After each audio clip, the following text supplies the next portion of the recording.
Hi, this is Hans. Hope all is well. I just wanted to go over a few things that we ended up seeing on December 11th, 2016 at Hollydale Park in Southgate. According to AccuWeather, the clouds were supposed to clear up by 1 o'clock, and they didn't. Another thing I did was that I forgot my pictures. That will never happen again. So thank you guys for being patient with me. So even though that we only saw 4 or 5 things, we had a great time together. I met some fantastic people.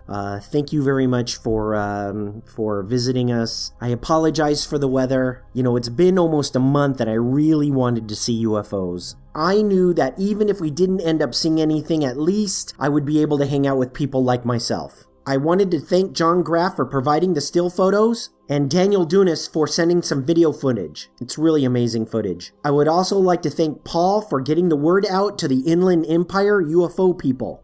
So like I said, we saw several objects on this day, but before I show you, I want to go into a key concept.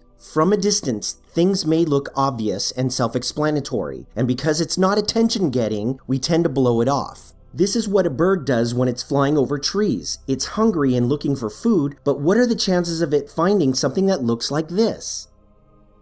It's much more likely to go after objects that give indications that it may be food. It's very easy for us to ignore objects that seem to be obvious floating around our skies. From a distance on the ground, even a cell phone tower may look like a tree. If these mimics are real and trying to fake us out, how many choices do they have? So we really can't tell or judge an object until we examine it at a closer level. And this is the problem most people who are into UFOs have. People forget that UFO stands for Unidentified Flying Objects. UFO is not an acronym for flying saucers. So a sign of a good scientist is one that incorporates skepticism into their research. They keep an open mind and ask questions. If enough good evidence is presented, potentially they might change their mind and change their belief. Whereas a cynic has a closed mind and really doesn't care what evidence is presented because they've already made up their mind. They don't care about facts you present because they are right and you're wrong. They usually have a high degree of willful ignorance and a high degree of arrogance. The question is, are you a skeptic or a cynic? You'll be able to find out when I ask you a question toward the end of this video. Here's one of the objects that I thought was very interesting. It really looked unusual. If someone sees this and it rings a bell on what this is, please let me know immediately. I've spent a lot of time on the internet and I still can't find it. I'm skeptical about this object because it's so perfect, but I would appreciate if someone pointed out what this actually is and where I can find it. It kind of looks like a pig to me, but as it rotates, it loses that swine configuration. I just noticed that there's a lot of circles on it. I'm just saying there was a lot of people calling for these things to show up. If our audience cannot find these objects and we can't find these irregularities on the information superhighway, could it possibly be some sort of anomaly or a mimic or some sort of malformation? Anyway, here's a little live footage of Daniel's video. There's one. Oh, I thought I saw 2. Where is it? Oh, there it is. Yeah. You know why it's on? I see. 1, 2. Like in the middle, just below the 7th wire. Yeah. He stalled right there. He stalled right there. Yeah. Did you see the other one? Yeah, look at the other one. Yeah, I saw it moving across, right? What the hell? It's deformed. No, I don't see it. It's still right there. Do you see it? It was moving straight across, right?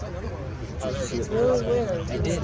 It has a deformed shape to it. Yeah, it's like a There's one over there. There seems to be a large red appendage at the very bottom which is too big to be a tether tag. As it rotated, I noticed there was a small appendage that seemed to have been bent inward.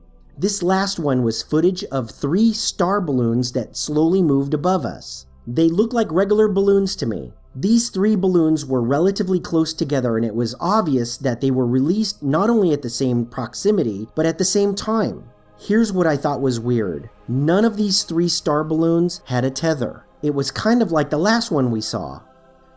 So that means that prior to the balloons being released, all 3 tethers were removed and then they were set free. Now here's my question that I made reference to previously in this video. Is this normal?